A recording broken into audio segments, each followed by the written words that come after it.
পর পুরুষের সঙ্গে স্ত্রীর অবস্থান নিয়ে উত্তপ্ত স্বামী দাদিয়ে কুপিয়ে জখম করল এক ব্যক্তিকে। ঘটনা খোয়াইয়ের বনকর এলাকায় মঙ্গলবার দুপুরে গৌতম দেবনাথ নামে এক ব্যক্তি মদমত্ত অবস্থায় খোয়াই বনকর এলাকার বাসিন্দা শঙ্কর নাথ শর্মার বাড়িতে ঢুকে দাদিয়ে কুপিয়ে উনাকে মারাত্মকভাবে আহত করে। ঘটনার সঙ্গে সঙ্গে উনাকে খোয়াই জেলা হাসপাতালে নিয়ে এলে চিকিৎসকরা তাকে জিবি হাসপাতালে পাঠান। ঠিক কী কারণে গৌতম শঙ্কর নাথ শর্মার উপর দাদিয়ে হামলা করল সে বিষয়ে শঙ্করবাবুর বক্তব্য, গৌতমের স্ত্রী উনার বাড়িতে গৃহপরিচিকার কাজ করেন এবং থাকেন। এ বিষয়টি সন্দেহের চোখে দেখেই এই আক্রমণ।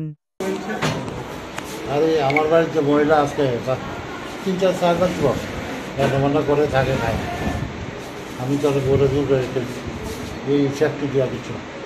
মহিলার হাজবেন্ডে খুব দিছে। হ্যাঁ, কি নাম মহিলা? মহিলার নাম কি? মহিলার নাম পুতুল। হাজবেন্ডের নাম জানেন? হাজবেন্ডের নাম হলো গৌতম দেবনাথ। নাম সম্পন্ন বাড়ি কোন জায়গায়? বাড়ি আমার বাড়ি পাহাড় উপর দিছে। আপনার বাড়ি কে খুব দিছে? আমার বাড়ি আমার বয়সে। উনার বক্তব্যের সঙ্গে সহমত পোষণ করে গৌতমের স্ত্রীও একই দাবি করলেন। তাই না, আমি তো তাই না করে কাজ কাম করে দিতেছেরা মানে কয় আর কি। বেড়া তো আমার খাওয়ায় না পড়ায় না, আমার 2টা বাচ্চা লইছে, আমি কেমনে থাকতাম? বেড়া তো আমার ছাইরা সংসার করছে আরেকটা। আপনি এই ট্রেনের বাড়িতে রান্না বা খাওয়া দাওয়া এখানে থাকেন? না, থাকি অন্য কেন, আমি রান্না বাড়া করি আর 2টা ছেলে মেয়ে লইছে, খাওয়া দাওয়া করি। কিন্তু সম্পূর্ণ ভিন্নধর্মী অভিযোগ গৌতম দেবনাথের। গৌতম জানিয়েছে তার স্ত্রীকে ফুসলিয়ে শঙ্কর নাথ শর্মা উনার বাড়িতে নিয়ে রাখছেন এবং তাদের মধ্যে অবৈধ সম্পর্ক রয়েছে। আর এ কারণেই সে উত্তপ্ত হয়ে আজ এসেছিল শঙ্কর নাথ শর্মার কাছে কৈফিয়ত চাইতে।